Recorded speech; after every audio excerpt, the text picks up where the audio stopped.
오늘 아침 공복 혈당은 얼마였나요? 분명 의사 선생님이 시키는 대로 현미밥을 먹고 설탕을 줄이고 열심히 운동도 했습니다. 그런데 왜 수치는 떨어지지 않을까요? 왜 몸은 여전히 무겁고 식사 후에는 견딜 수 없는 졸음이 쏟아지는 걸까요? 당신의 노력이 부족해서가 아닙니다. 우리가 믿었던 상식이 때로는 우리를 배신하기도 합니다. 대사증후군. 이름은 거창하지만 본질은 단순합니다.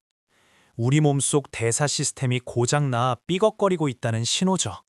뱃살은 늘어가고 혈압은 오르고 피는 끈적해집니다.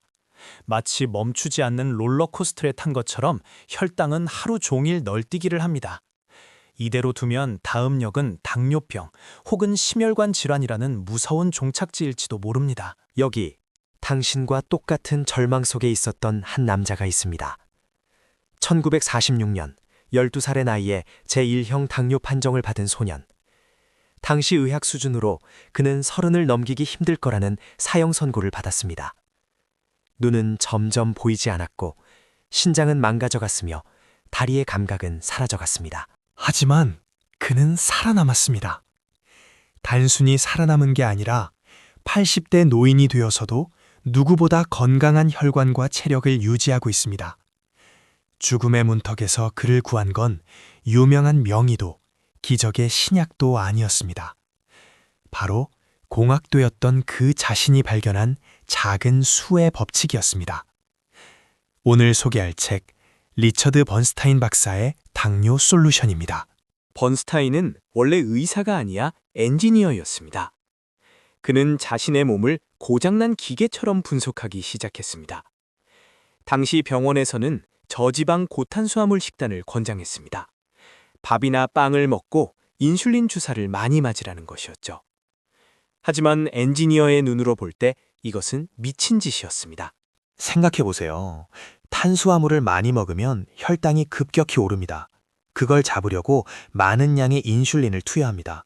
그러면 혈당은 급격히 떨어지죠. 조금만 계산이 틀려도 저혈당 쇼크가 오거나 고혈당이 유지됩니다. 그는 이것을 큰 수의 법칙이라고 불렀습니다. 투입량이 크면 오차도 커질 수밖에 없다는 공학적 진리였습니다. 그는 당시 병원에서만 쓰던 거대한 혈당 측정기를 몰래 구해 하루에도 수십 번씩 자신의 피를 뽑았습니다. 그리고 충격적인 사실을 발견합니다. 건강하다고 믿었던 통곡물, 과일, 채소조차도 그의 혈당을 롤러코스터처럼 만들고 있었습니다. 반면 단백질과 지방 위주의 식사는 혈당을 호수처럼 잔잔하게 유지시켰습니다. 그는 깨달았습니다. 적게 먹으면 적게 오른다. 탄수화물 섭취를 극도로 줄이면 인슐린도 아주 조금만 필요하다. 투입량이 작으니 오차도 작아진다. 이것이 바로 번스타인 박사가 주창한 작은 수의 법칙입니다. 이 단순한 원리가 죽어가던 그를 살렸고 전 세계 수많은 대사증후군 환자들을 구원했습니다. 지금부터 나올 내용은 기존의 상식과 다를 수 있습니다. 특히 당뇨약을 드시고 계시거나 인슐린을 투여 중인 분들은 식단을 바꿀 때 반드시 주치의와 상의하셔야 합니다. 식단 변화에 따라 양용량을 조절하지 않으면 저혈당 위험이 있을 수 있기 때문입니다. 번스타인 박사는 말합니다. 당뇨 환자나 대사증후군 환자의 목표는 관리가 아닙니다. 정상이 되어야 합니다. 그가 제시하는 목표 혈당은 83입니다. 이것은 당뇨가 없는 건강한 성인의 평균 혈당 수치입니다. 불가능해 보이시나요? 식단을 바꾸면 당신의 몸도 이 숫자를 기억해낼 수 있습니다. 그렇다면 우리는 무엇을 피해야 할까요? 번스타인 박사의 리스트는 냉정합니다. 설탕은 당연하고 빵, 파스타, 감자, 쌀, 그리고 안타깝지만 달콤한 과일도 포함됩니다. 이 음식들은 몸속에 들어가는 순간 설탕과 똑같이 작용합니다. 대사증후군을 앓고 있는 당신의 몸은 이 탄수화물 폭탄을 처리할 능력이 이미 지쳐있는 상태입니다. 대신 우리는 풍부한 영양을 섭취해야 합니다. 고기, 생선, 달걀, 치즈, 그리고 잎채소들입니다. 지방은 적이 아닙니다. 탄수화물을 제한했을 때 지방은 당신의 훌륭한 에너지원이 됩니다. 배고픔을 참는 다이어트가 아닙니다. 혈당을 건드리지 않는 음식으로 충분히 배를 채우는 것입니다. 대사증후군의 핵심은 인슐린 저항성입니다. 세포 문을 열어주는 인슐린이 말을 듣지 않는 거죠. 왜 그럴까요? 너무 많이, 너무 자주 문을 두드렸기 때문입니다.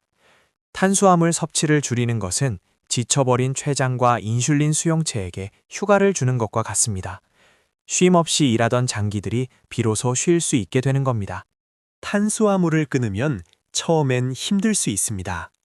뇌가 당을 달라고 아우성칠 테니까요. 하지만 며칠만 견디면 놀라운 일이 벌어집니다. 식후에 찾아오던 졸음이 사라집니다. 가짜 배고픔이 사라지고 머리가 맑아지는 브레인 포그의 거침을 경험하게 됩니다. 혈당의 롤러코스터가 멈추면 감정의 기복도 함께 평온해집니다. 번스타인은 자신의 발견을 의학계에 알리려 했지만 의사가 아니라는 이유로 무시당했습니다. 그래서 그는 40대 중반의 나이에 의대에 입학했습니다. 오로지 환자들에게 진실을 알리기 위해서였죠. 그는 지금도 치료를 봅니다. 자신과 같은 고통을 겪는 사람들에게 당신도 정상으로 돌아갈 수 있다는 것을 증명하기 위해서입니다. 이제 선택은 당신의 몫입니다.